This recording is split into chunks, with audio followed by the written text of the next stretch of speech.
Hello महान लोगों, कैसे हैं आप सभी लोग। उम्मीद करता हूँ आप लोग स्वस्थ हैं, मस्त हैं, व्यस्त हैं, लगातार ऊर्जावान हैं और अपने पैसे का ख्याल रख रहे होंगे और अपने ख्याल का भी ख्याल रख रहे होंगे। इसी कड़ी में मैं आशुतोष अस्थाना आप सभी लोगों का आपके अपने चैनल, आपके अपने परिवार अस्थाना ट्रेडिंग स्कूल में हार्दिक स्वागत और अभिनंदन करता हूँ। तो आप लोग मल्टीवेगर सीरीज को इतने दिल से सराहे हैं, इतनी मजबूती के साथ हमारे साथ खड़े रहे, उसके लिए दिल की गहराइयों से बहुत बहुत शुभकामनाएं। जो व्यूवर्स आज जुड़े हुए हैं, आज हम लोग एनबीसीसी इंडियन लिमिटेड की बात करेंगे। NBCC national building construction corporation की बात करेंगे। इसके बारे में भी बड़े चर्चा है। तो पीएसयूज में काम कर रही है, तो नो डाउट इस गवर्नमेंट सेक्टर्स में काम करने वाली जितने भी इस तरीके से कंपनियां होती हैं, वो एक समय में आपको एक अच्छा रिटर्न देने की हिस्ट्री बना के रखी है। तो आज हम लोग एनबीसीसी इंडियन लिमिटेड की बात करेंगे और साथ ही साथ जो न्यू व्यूअर्स है उनको मैं आप लोग को बताता चलूं कि मैराथन सीरीज में हम लोग 60 स्टॉक्स, पहले स्टॉक्स और बेहतर स्टॉक्स का कलेक्शन लेकर आए हैं, जहां पर हम लोग एक एक कंपनियों का फंडामेंटल रिसर्च करेंगे, जो कि या तो अभी के लिए बेहतर काम कर रही है, या तो नेक्स्ट मल्टीवेगर से दोगी या नहीं, या फिर वो मार्केट में हाइप तो नहीं है। उन तीनों के बारे में विषय पर अच्छे तरीके से बातचीत करेंगे। तो आज जिस कंपनी का हम लोगों ने चुनाव किया है, उस कंपनी का नाम है एनबीसीसी। मार्केट में इसको लेकर के बड़ी चर्चा है, जैसे जियो फाइनेंशियल सर्विसेज की चर्चा है, आईआरएफएससी की चर्चा है, कुछ एनर्जी सेक्टर के, कुछ ईवी सेक्टर के। तो इस तरीके से एनबीसीसी के भी बहुत अच्छी सी चर्चा मार्केट में चल रही है। तो हमने इससे रिलेटेड सारी वीडियोस बनाई है, बड़ी अच्छी केस स्टडीज बनाई है और आपने हजारों हजारों में व्यूज दे करके उसको बड़े प्यार प्यार से सराहा है। तो उसके लिए मैं दिल की गहराइयों से आपको बहुत बहुत शुभकामनाएं देता हूँ। साथ ही साथ आप लोग चैनल को सब्सक्राइब कर लीजिए, ये बोलने की मुझे आवश्यकता नहीं है, क्यों? क्योंकि इस मैराथन सीरीज का आपको हिस्सा बनना है। NBCC national building construction corporation, इसका काम आप सभी लोगों ने पिक्चर्स में देख लिया होगा कि कंपनी का जो है मेन काम है कंस्ट्रक्शन का काम है। पीएसयू के इंडस्ट्रीज में ये अपने आप को इंट्रोड्यूस करती है, अच्छे तरीके से काम करती है। आपने देख लिया कि इनका मेन काम कंस्ट्रक्शन का ही है। अब साथ ही साथ बात करते हैं कि आज ये ट्रेड कितने पर कर रही है, किस तरीके से ये मार्केट में अपना लो बना रखी है, क्या हाई बना रखी है, तो उसी पर चर्चा कर रहे हैं। अगर हम लोग अभी करंट प्राइस देखें तो इस वक्त यहाँ पर 169 रुपीज दिख रहा है, लेकिन देखिए मार्केट हर दिन अप डाउन होती रहती है। आज जब हम ये वीडियो आफ्टर रिसर्च, क्योंकि आपको भी पता है कि एक टेक्निकल में, एक फंडामेंटल रिसर्च करने में एक बहुत लंबा समय जाता है। तो अगर हम आप लोगों को थोड़ा ध्यान अपने मेहनत पर खींचे ना, तो मैं आपको बताऊं कि आपको अदर प्लेटफॉर्म की तरह ये नहीं कि हमने डेटा में नंबर्स बोल दिया, कंपनी का नाम राशि बोल दिया, नाम बोल दिया 12 मिनट के अंदर और फिर उसके बाद डेटा में बोल दिया आरओई है, आरओसी है। माय डियर, फंडामेंटली चीजों को देखना बहुत इंपॉर्टेंट होता है। तो आज जब हम लोग वीडियो को शूट कर रहे हैं, तो इस समय पर मार्केट में इसकी कंडीशन 155 156 रुपीज पर ट्रेड कर रहा है ना। तो एक टीचर का धर्म बनता है कि वो पूरी जिम्मेदारी के साथ आप लोगों को एजुकेट करे और सही डेटा दे। तो मैं आप लोगों को बताऊं कि 155 रुपीज पर इस वक्त ये ट्रेड कर रही है और हम लोगों को जब ये 169 में हम लोगों ने निकाला था, तो उस समय पर हम लोग जब रिसर्च कर रहे थे, तो हम लोगों को इसको चेक करने के लिए अलग अलग जगहों पर ढूंढना पड़ता है, मेहनत करनी पड़ती है, जैसे screener, money control, other websites के अलावा इनकी अपनी ऑफिशियल वेबसाइट पर जाकर इनके प्रेस रिलीज को पढ़कर, इनके मिशन विजन, इनके डायरेक्टर, इनके प्रमोटर, इनका आगे का स्टेप क्या, इन सबको जब हम पूरी तरीके से केस स्टडी कर लेते हैं, इनके फिनांस को, इनके बुक्स को, तब जाकर के हम आपके सामने उपस्थित होते हैं, जिससे हम अपने स्टूडेंट्स में, अपने व्यूअर्स में एक वैल्यू ऐड कर सकें। ठीक है ना? तो इसलिए आप लोग हम लोग के साथ जुड़े हुए हैं। बाकी हम इस बात पे कोई, हमें रत्ते भर भी फर्क नहीं पड़ता कि अस्थाना ट्रेडिंग स्कूल के परिवार का आप यूट्यूब चैनल पर सब्सक्राइब करके हिस्सा बनते हैं या नहीं बनते हैं, लेकिन एक टीचर होने के नाते मेरी ये व्यक्तिगत नैतिक जिम्मेदारी बनती है कि मैं चीजों को आपके सामने रखूं और एक बेहतर रेंज में रखूं, एक बेहतर क्वालिटी के साथ रखो। यहाँ पर मैं इस चीज को लेकर के ओरिएंटेटेड नहीं रहता कि 15 मिनट में होनी चाहिए, 20 मिनट में। अगर किसी कंटेंट को 40 मिनट्स की जरूरत है, 60 मिनट्स की जरूरत है, तो मैं 60 मिनट्स तक लेकर जाता हूँ और मैं कहता हूँ बेस्ट आदमी मेरे यहाँ पर आए, अस्त व्यस्त आदमी ना आए, क्योंकि अस्त व्यस्त आदमी मेढक चाल पर चलता है और अपना लॉस करता है और बाद में जिम्मेदारी वो दूसरे पर, और जिम्मेदारी तो किसी पे भी डाल दो, किसी अन्य प्लेटफॉर्म पर डाल दो, यूट्यूबर पर डाल दो, शिक्षक पर डाल दो, कहीं भी डाल दो, लेकिन अल्टीमेटली लॉस आपका होता है। बच्चे ने पूरा टाइम पढ़ा नहीं पढ़ा, डेटा में रिजल्ट आ गया, फेल हो गया, तो उसका साल उस व्यक्ति का स्वयं का बर्बाद होता है। तो मैं आपको बताता हूँ, यहाँ पे सिर्फ आपकी एनर्जी नहीं लग रही, यहाँ पे आपकी टाइम नहीं लग रही, यहाँ पे आपका सबसे महत्वपूर्ण चीज लग रहा है पैसा। तो पैसा लग रहा है, तो you have to be serious and punctual and discipline, right? तो मैं आप लोगों को स्ट्रेट फॉरवर्ड बोलता हूँ, डिसिप्लिन रहिए पूरे टाइम पर। 40 मिनट्स अगर मैं दे रहा हूँ, तो 1 आवर का टाइम आप मुझे दीजिए, ठीक है ना?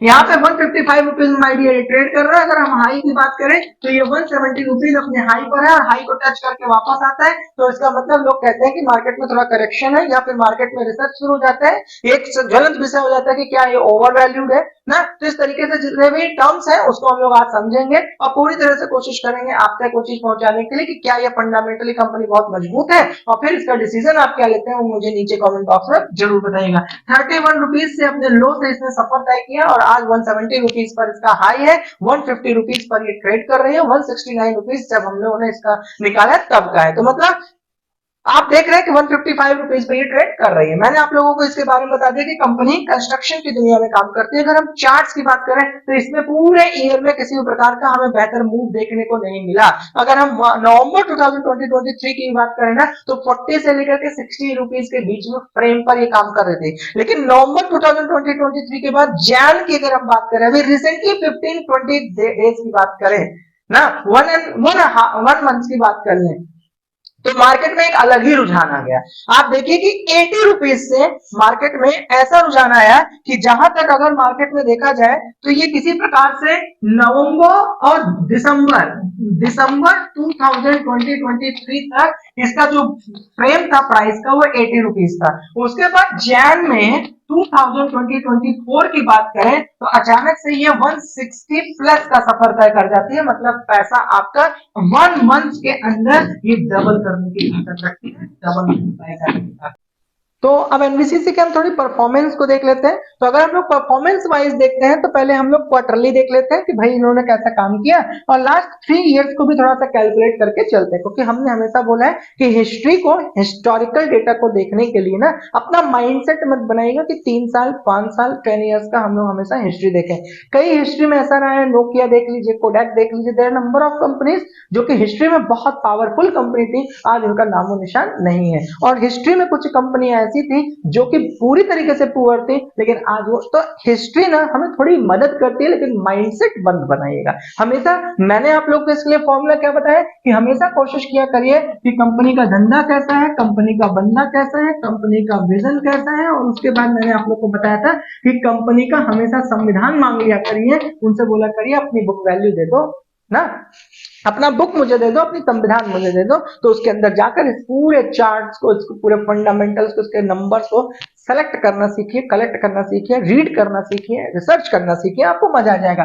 धंधा मतलब जो तुम कंपनी में काम कर रहे हो, जो कंपनी का मॉड्यूल है, जो कंपनी प्रोडक्ट बना रहे हो, चाहे सर्विस दे रहे हो, वो कितना मार्केट फिट है। बंदे का मतलब होता है कंपनी में प्रमोटर कितने फिट है, कितने हिट है, कितने समझदार है, कितने जिद्दी है, कितने विजनरी है। फिर उसका विजन आगे चलकर कंपनी को कहां पे देखते हैं 3-4 साल 5 साल 20 साल में, वहां पर उनका विजन क्या है, और फिर उनका परिणाम, उनका रिजल्ट, उनकी बुक ले लीजिए और उसको खंगालिए, आपको एक अच्छा रिजल्ट मिलेगा। बाकी इस मिथ में, इस जगह के यूट्यूब यूनिवर्सिटी के चक्कर में मत पड़िएगा कि ऐसे ऐसे, आप अपने ताकत पे काम करिए, जो कि है आपका अपना ब्रेन, आपका एजुकेशन। बाकी अस्थाना ट्रेडिंग स्कूल आपको इस पूरे मुहिम में मैं आपको कमिटमेंट करता हूं, क्योंकि Asthana trading school private limited का सिर्फ एक काम है, हम अपने विजन को क्लियर रखते हैं कि हम 1 लाख स्टूडेंट्स को एजुकेट करना चाहते हैं, सिर्फ और सिर्फ फाइनेंशियली लिटरेट करना चाहते हैं, जिससे कि वो इस दुनिया में ना नॉलेजफुल हो जाए, अपने करियर पे स्टैंड कर जाए। पहले वो अपने बेहतर करें, उसके बाद वो समाज हित में बेहतर करें, बस इसी विजन के साथ। बाकी पैसा कमाना, करोड़पति बन जाना, ये सब मंत्र हमारे पास नहीं है। हम शिक्षक हैं, एजुकेशन पर पर्टिकुलरली ध्यान देते हैं, तो हमने आपको ये बता दिया। साथ ही साथ मैंने आप लोगों को जो दूसरा गोल्डन रूल दिया है, मेरे पुराने सारे स्टूडेंट जानते हैं, नए स्टूडेंट्स ये समझ लें कि हमने हमेशा कहा है कि सबसे पहले किसी भी कंपनी का देखिए कि कंपनी कमाती कितना है, तो कंपनी का अर्निंग देख लीजिए, ठीक है ना। फिर कंपनी का एक्सपेंस देख लीजिए कि कंपनी खर्च कितना करती है, ठीक है ना। फिर उसके बाद जब एक्सपेंस हो जाए, अर्निंग्स हो जाए, फिर आप देखिए कंपनी सेविंग कितना करती है, कंपनी के पास बचत कितना होता है। फिर उसके बाद जब सेविंग हो जाए तो उसके इन्वेस्टमेंट को देख लीजिए कि कंपनी ने और अपने पैसे को काम पे लगाया है या नहीं लगाया है। फिर कंपनी का विजन जरूर जाकर देख लीजिए, और इन सब को कलेक्ट करने के बाद इनकी बुक इनसे मांग लीजिए, क्योंकि बेटा एक बार झूठ बोल सकता है, डेटा झूठ नहीं बोल सकता। तो बुक इनकी मांगिए और बुक पर रिसर्च करिए। अगर आप यहाँ सारी चीजों को बहुत बेहतर तरीके से समझ पाए, और ये मेरा जो गोल्डन रूल है, अगर आप इसको समझ पाए और इसको बेस बना लिए, इसलिए मैं हर वीडियो में इसके बारे में चर्चा करता हूं। अगर इसको आपने बेस बना करके काम किया है तो माय डियर, ये मान के चलिए कि आप एक बेहतर तरीके से रिसर्च कर रहे हैं, एजुकेट कर रहे हैं, और अगर कहीं प्रॉब्लम आती है तो स्थाना ट्रेडिंग स्कूल आपके साथ खड़ा है, हम आपके साथ हैंड हाथ से हाथ मिला करके चल रहे हैं। तो यहाँ पे सेल्स की बात करें तो 2020 की अगर हम सेल्स बात करें तो 1007 करोड़ का इनके पास रहा है। अगर हम 2021 की बात करें, मार्च 2021 की, तो 1996 करोड़ का रहा है। अगर हम मार्च 2022 की बात करें तो 1800 करोड़ का सेल्स रहा है। अगर हम मार्च 2023 की बात करें तो 2200 प्लस 227 करोड़ का इनके पास रहा है। और अभी ये सितंबर 2023 जो है क्लोज करने जा रहे हैं, तो इसलिए अभी इनका फाइनेंशियल ईयर का डेटा नहीं है, लेकिन ओवरऑल रन रेट ठीक है।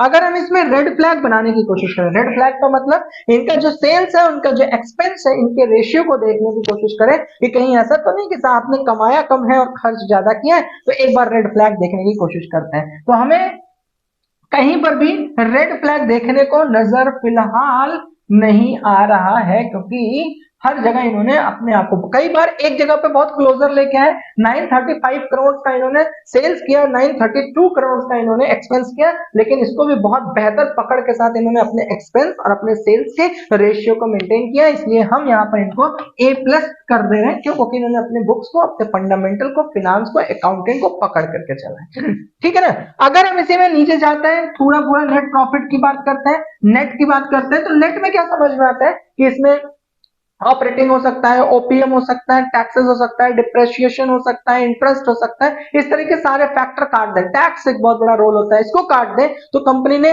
ओवरऑल नेट क्या किया है। तो नेट प्रॉफिट के बारे में अगर हम देखें तो मार्च 2020 से स्टार्ट करते हैं, तो अगर हम लोग 2021 में देखें तो 78 करोड़ का प्रॉफिट रहा है।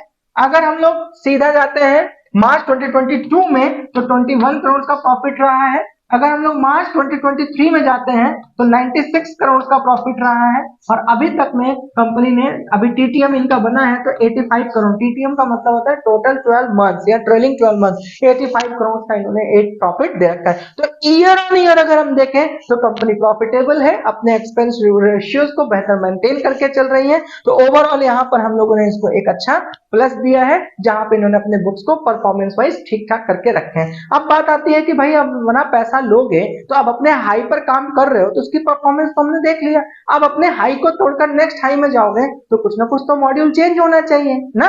तो यहाँ पे इन्होंने जो पीएसयू इंडस्ट्रीज में पीएसयू के साथ काम किया ना, आवास और शहरी मामलों में मंत्रालय के तहत सबसे तेजी से बढ़ रहे पीएसयू में से एक ना, ये लाइन ने हमें इस चीज को लेकर के मोटिवेट किया कि हम आपके सामने इस चीज को लेकर के उपस्थित हो। यहाँ पे इनका कहना क्या है कि आवास और शहरी ना, सिविल के क्षेत्र में अगर हम लोग बात करें, हाउसिंग के सेक्टर में, जितने लोग इंग्लिश में सुनना चाहते हैं वो लोग समझ लें, हाउसिंग के सेक्टर में शहरी मामलों के मंत्रालय के तहत, मतलब ये गवर्नमेंट सेक्टर में काम कर रही है, ठीक है ना, गवर्नमेंट सेक्टर्स के भी प्रोजेक्ट्स पे काम कर रही है, उस पीएसयू में से एक ये बहुत तेजी से ग्रो करने वाले कंपनी। और इसमें आप लोगों ने अभी ईयर का जो चार्ट देखा था ना, आपने उसमें देखा कि जैन 2024 में इनको एक बहुत बेहतर से मूव मिलती है। अगर हम लोग बात करें तो उद्योग विशेषता है इनका, जो इस तरीके से इंफ्रास्ट्रक्चर डेवलपमेंट पे काम है ना, इस पे भी ये बहुत बेहतर तरीके से आगे चल रहा है। और यहाँ पर अगर हम बात करें तो सारी चीजों को ना एकीकरण पर भी काम कर रखे हैं ना,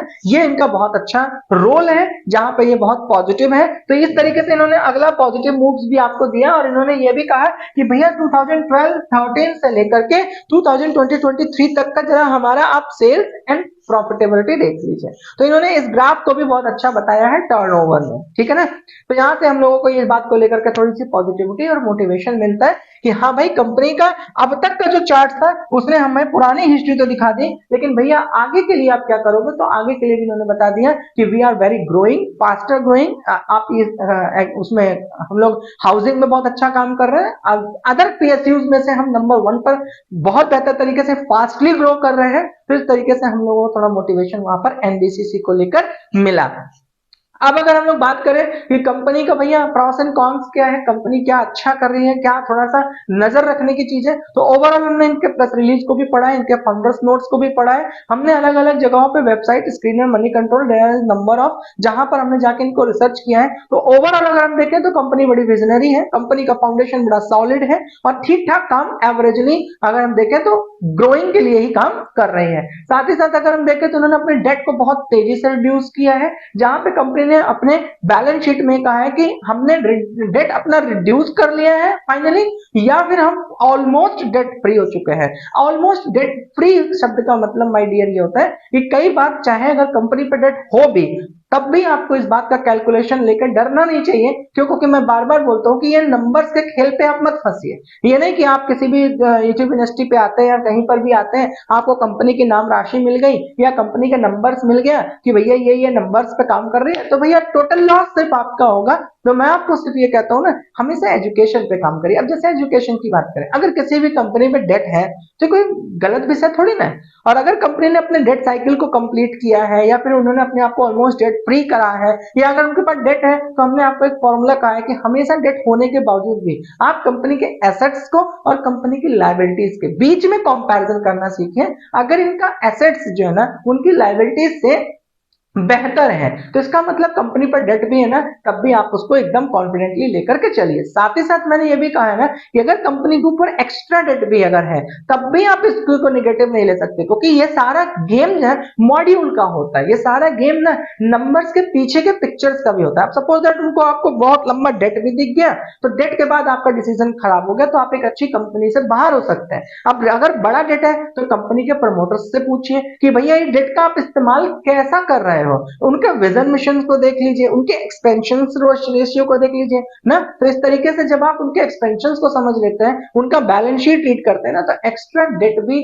कभी कभी आपकी कंपनी को फंडामेंटली अच्छा रखता है। ये हमारे आपके एजुकेशन पर निर्भर करता है, रिसर्च पर निर्भर करता है कि आपने उस इंसाइट्स को, उस चीजों को पकड़ा है या नहीं पकड़ा है। तो ओवरऑल बेसिक्स में मैंने बता दिया कि आप हमेशा एसेट्स एंड लायबिलिटीज के रेशियो को काउंट किया करिए, तो ये ज्यादा हेल्पफुल आपके लिए हो जाता है। कंपनी ने कह दिया है कि I am almost debt free और आई रिड्यूस्ड आवर डेट, हमने अपने डेट को कंप्लीटली कर। और सबसे सही बात यह है कि जिसके लिए हम सबसे ज्यादा मोटिवेटेड है और आपके साथ चर्चा में है, वो ये है एनबीसीसी का, कि इन्होंने डिविडेंड जो है ना 44.4% से ज्यादा आप लोग को ऑफर किया है। डिविडेंड ऑफर करने में हम कोशिश करते हैं ना आप लोग को ये बताने की, क्योंकि डिविडेंड में हम सीरियस इसलिए हैं क्योंकि कंपनी डायरेक्टली या indirectly they are good at profit, और अपने प्रॉफिट्स पर, अपनी प्रॉफिटेबिलिटी पर, प्रॉफिट बनाए रखने पर बहुत ज्यादा फोकस्ड है। और साथ ही साथ उनका हमारे आप को लेकर के, मतलब स्टॉक होल्डर को लेकर उनके सेंटिमेंट बड़े अच्छे हैं। यही कारण है वो अपने प्रॉफिट में से कुछ डिविडेंड हमको आपको निकाल करके देता है। तो ओवरऑल अगर हम लोग बात करें इनके कॉन्स की, तो कॉन्स में एक शब्द सबसे ज्यादा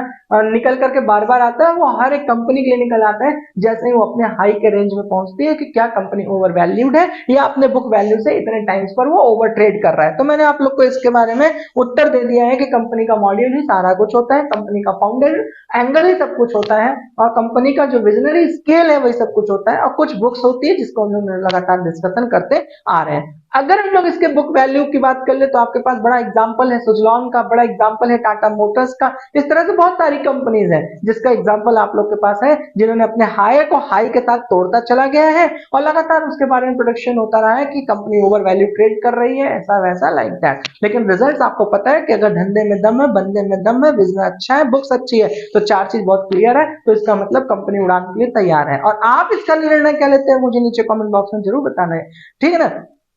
क्योंकि हमारा काम है एजुकेशन का, और हम कितना रिसर्च करके आप तक पहुंचते हैं वो इस बात को लेकर के कॉन्फिडेंट आपको करता है, और हमें खुश इस बात पे करता है कि आप संस्था के हिस्सा बनते हैं, परिवार का हिस्सा बनते हैं। तो चलिए हम लोग थोड़ा इनके रिजल्ट्स को बात करते हैं, ईयर ऑन ईयर रिजल्ट इनका कैसा रहा है। तो सेल्स की बात करें तो 3,3455 करोड़ के साथ इनका सफर स्टार्ट होता है, और मार्च 2017 की अगर बात करें तो 6279 करोड़ की हो गई। फिर हम 3 इयर्स और आगे चले, मैं तीन तीन इयर्स का गैप ले रहा हूं, तो फिर आपको 5210 करोड़ का आपको दिखाई देता है। फिर अगर हम लोग मार्च 2023 की बात कर ले तो 6736 करोड़ का, 6736 प्लस करोड़ का आप अभी तक मार्च 2023 में आप इनका देख सकते हैं। अगर प्रोजेक्शन की बात करें टीटीएम का, तो 69 6914 करोड़ का इन्होंने टीटीएम, टीटीएम का मतलब होता है टोटल 12 मंथ्स या ट्रेलिंग 12 मंथ्स, ठीक है ना। अगर हम इनको थोड़ा सा एक्सपेंस और सेल्स एंड एक्सपेंस रेशियो में थोड़ा सा इनको वो रेड फ्लैग देने की कोशिश करते हैं तो ढूंढते हैं कहीं ऐसा तो नहीं कि इन्होंने कमाया कम है और खर्च ज्यादा किया है। तो उस हिसाब से हमें अभी तक के किसी भी आंकड़े में ढूंढने के बाद ये पता नहीं चलता है कि इन्होंने ऐसा कुछ किया है। तो इसका मतलब है इनको हमने यहाँ पर पॉजिटिव दे दिया है, क्यों? क्योंकि इन्होंने एक्सपेंस और सेल्स का रेशियो बहुत अच्छा किया है। ओवरऑल अगर कैलकुलेशन करें तो इनके ओपीएम के इंटरेस्ट को, इनके सारे टैक्सेस को, सबको हटा करके अगर हम देखें तो अगर हम थोड़ा नेट प्रॉफिट की बात करते हैं तो हम 3 ईयर्स का थोड़ा गैप पकड़ के चलते हैं। 2012 में 190 करोड़ का काम करते हैं, 2015 में 277 करोड़ का काम करते हैं, 15 के बाद 18 पकड़ लें तो 018 2018 में 334 करोड़ का काम करते हैं। अगर 18 के बाद 2020-21 पकड़ लें तो 202 करोड़ का करते हैं। अगर हम लोग मार्च 2020-23 की बात कर लें तो यहाँ पर 231 करोड़ का इन्होंने कराया। और इस साल टीटीएम अगर अभी कंप्लीट तो हुआ नहीं भाई, ये तो इस साल में अभी दिसंबर का इन्होंने दिया होगा, तो यहाँ पे इन्होंने 293 करोड़ को टच कर लिया अपने टीटीएम में, ठीक है। तो ओवरऑल अगर हम देखें तो कंपनी शुरुआत से लेके आज तक प्रॉफिट रही है, बहुत स्लो ग्रोथ करी है, 30 रुपीज से अपना स्टॉक स्टार्ट करी है,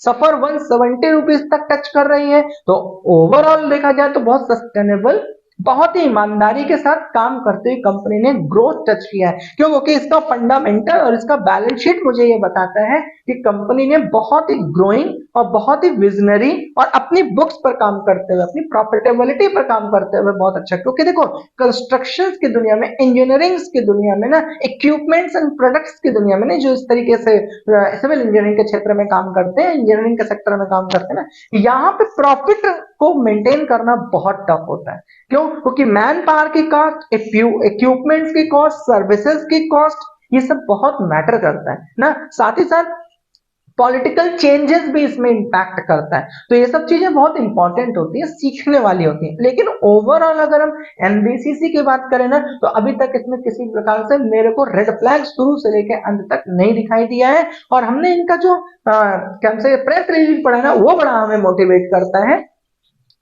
तो यहाँ पे अगर हम कंपाउंडिंग सेल्स ग्रोथ की बात करें या फिर प्रॉफिट ग्रोथ की बात करें, सीएजीआर वैल्यू की बात करें स्टॉक प्राइस में, तो ओवरऑल आपको पता है कि ये जो डेटा बनता है ये प्रीवियस परफॉर्मेंस के हिसाब से ही बनता है। तो जाहिर सी बात है कि अगर हम कंपाउंडिंग सेल्स ग्रोथ की बात करें तो ये आप देख रहे हैं कि टीटीएम पे 11% का इन्होंने दे रखा है। अगर हम कंपाउंडिंग प्रॉफिट ग्रोथ की बात करें तो लास्ट 3 इयर्स में 65% का था, इस साल में टीटीएम में 6% का इन्होंने किया है। अगर हम स्टॉक प्राइस के सीएजीआर की वैल्यू की बात करें तो लास्ट ईयर 383% का इन्होंने रिटर्न दिया है। तो that is master, that is mind blowing. Return on equity ROE की बात करें तो 19% के साथ इनका आरओई रहा है। अगर हम इनके शेयर होल्डर पैटर्न की बात करें, दैट इज मोस्ट इंपॉर्टेंट, क्योंकि शेयर होल्डर पैटर्न से हमें थोड़ा सा ये समझ आ जाता है कि शेयर होल्डर ने अपने इस कंपनी में रुझान कैसा रखा है।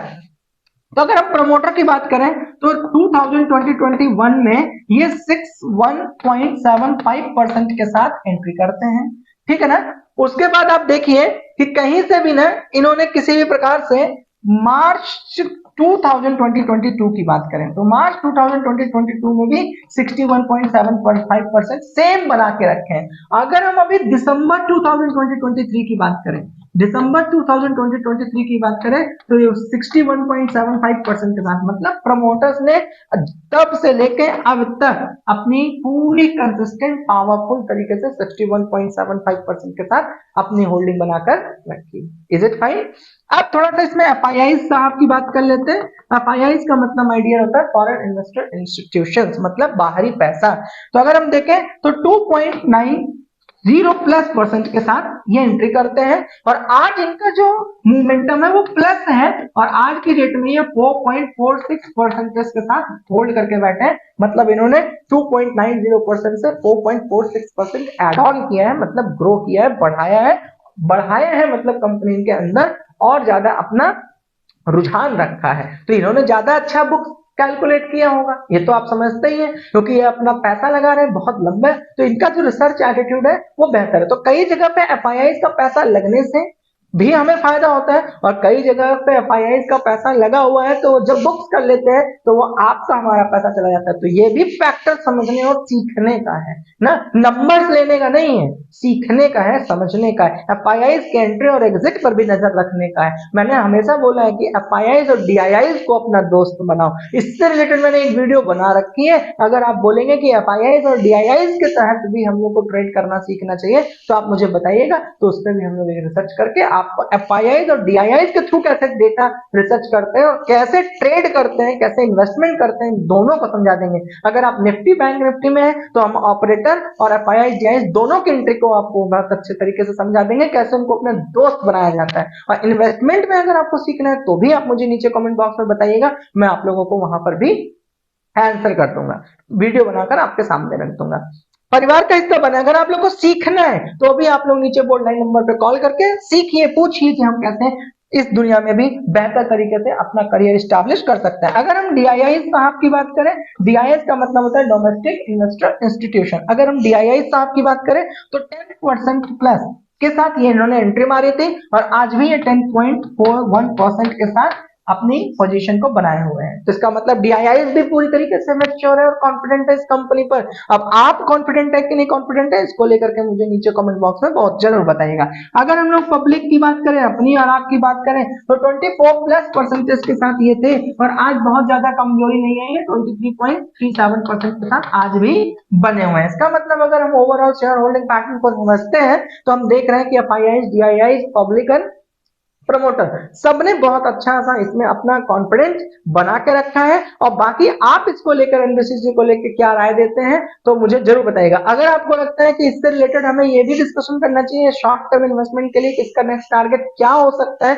तो भी आप मुझे बताइएगा। तो उसको लेकर के हम पूरे मैराथन सीरीज में ऐसे कौन कौन से स्टॉक है जिनका स्टॉक प्राइस जो है ना नियर फ्यूचर में क्या हो सकता है, उसको लेकर के अगर डिस्कशन करने की बात होगी तो हम लोग उसी 60 वीडियोस का मैराथन में से उस स्टॉक को चुनकर आप लोगों के लिए लेवल्स पर और ट्रेड पर भी बना देंगे वीडियो। बाकी आप लोग अपना अस्थाना ट्रेडिंग स्कूल के परिवार का हिस्सा बने रहने के लिए दिल की गहराइयों से बहुत बहुत शुभकामनाएं। हम किसी प्रकार से आपको रिकमेंडेशन और बाय और होल्डिंग का सलाह नहीं देते हैं। Asthana trading school private limited का विजन सिर्फ यह है कि हम अपने स्टूडेंट को एजुकेट कर सकें। तो इन्हीं शुभकामनाओं के साथ कि आप लोग स्वस्थ रहिए, मस्त रहिए, व्यस्त रहिए, ऊर्जावान रहिए, लगातार अपने पैसे का ख्याल रखिए और अपने ख्याल का भी ख्याल रखिए। Signing out.